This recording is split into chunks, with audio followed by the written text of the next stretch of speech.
শিক্ষা দপ্তরে মুখ্যমন্ত্রী এর আগে কবে এসেছিলেন মনে আছে কারো? দেখুন, আমরা তো স্বামী বিবেকানন্দের পুণ্যভূমির লোক। তিনি বলে গেছেন, শিক্ষা গ্রহণ না করলে মানুষের যে পরিপূর্ণ যে অন্তর্নিহিত লুক্কায়িত প্রতিভা সেটা সম্পূর্ণ হয় না, বৃত্ত। সেই কারণে বাবা সাহেব আম্বেদকর শিক্ষাকে সাংবিধানিক অধিকার, মৌলিক অধিকারের মধ্যে দিয়েছেন এবং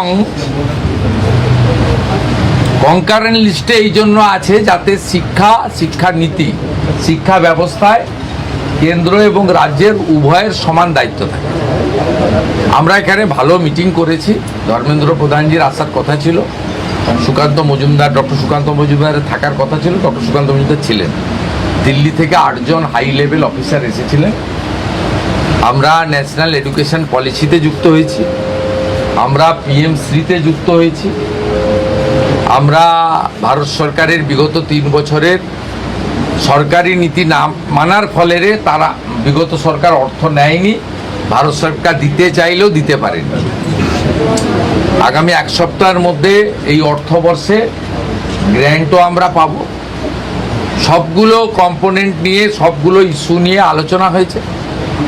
primary, upper primary, high school, college, university, বিদ্যার্থী অর্থাৎ ছাত্রছাত্রীদের কিভাবে আধুনিক শিক্ষা দেওয়া যায়, বেসরকারি শিক্ষা ব্যবস্থার উপর যাতে নির্ভরশীল না হয়, কি করে ছাত্র শিক্ষক শিক্ষিকার রেশিও ঠিক রাখা যায়, কি করে শিক্ষক অধ্যাপক নিয়োগকে রাজনীতিমুক্ত করে অত্যন্ত পরিচ্ছন্নতার সঙ্গে মেধার ভিত্তিতে নিয়োগ করা যায়, বিশেষ করে বিদ্যা মন্দিরগুলোকে কি করে আধুনিক মানের করা যায়, সব পয়েন্ট নিয়ে ইন ডিটেলসে আলোচনা হয়েছে। ইমিডিয়েট যেটা বিদ্যালয়গুলো পাবে, অর্থাৎ প্রাইমারি, আপার প্রাইমারি, হাই স্কুলের ক্ষেত্রে কম্পোজিট গ্র্যান্ট, যেটা 3 বছর ধরে তারা পায়নি আগের সরকারের ভুল নীতির জন্য। আমরা 81,000 বিদ্যালয়ে টার্গেট নিয়েছি।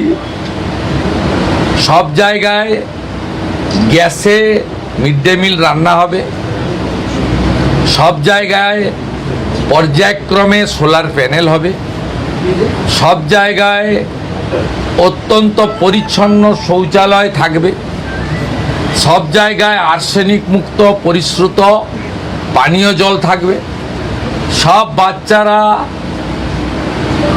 ভালো খাওয়া মানে প্লেটে, থালাতে, ইউটেন্সিলে খাওয়া দাওয়া করবে, পরিচ্ছন্ন একটা হাইজেনিক পরিবেশ তৈরি হবে।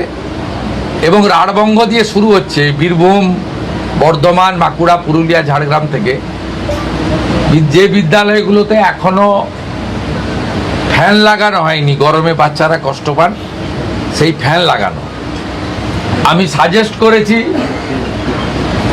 বালিকা বিদ্যালয়গুলিতে এবং ছাত্রছাত্রী অর্থাৎ কোয়েড স্কুল কলেজগুলিতে আমাদের ছাত্রীদের, বালিকাদের, কন্যাদের, বোনেদের জন্য sanitary vending machine, napkin machine, সেটা চালু করার ব্যবস্থা, অ্যাকোয়া গার্ড দেওয়ার ব্যবস্থা, একটা সুন্দর পরিবেশ তৈরি করা।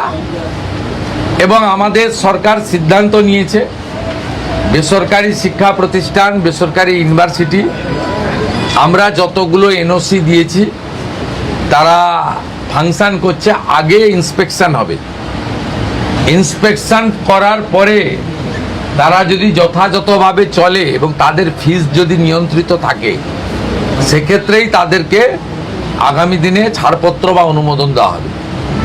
শিক্ষাকে আমরা পণ্য করতে দেব না।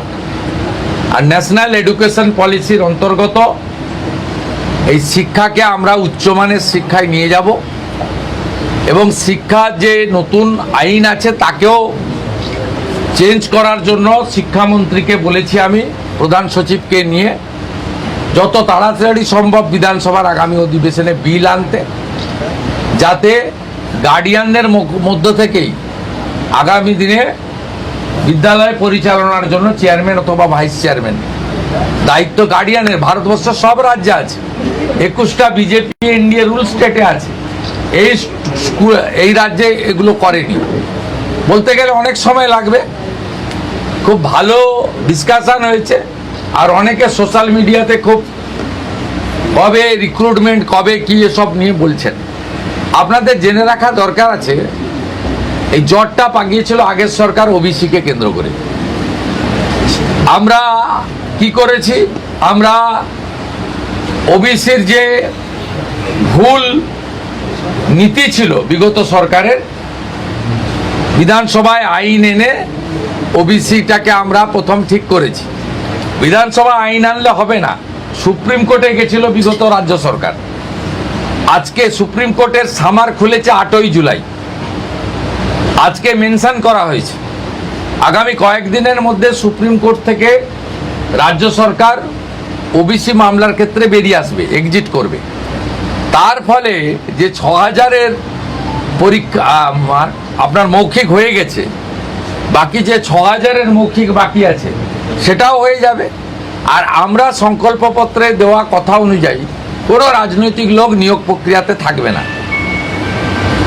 দূষণ নারিয়ালার মতো চিফ সেক্রেটারি র্যাঙ্কের অফিসারকে আমরা প্রশাসক করেছি, চেয়ারম্যান করেছি।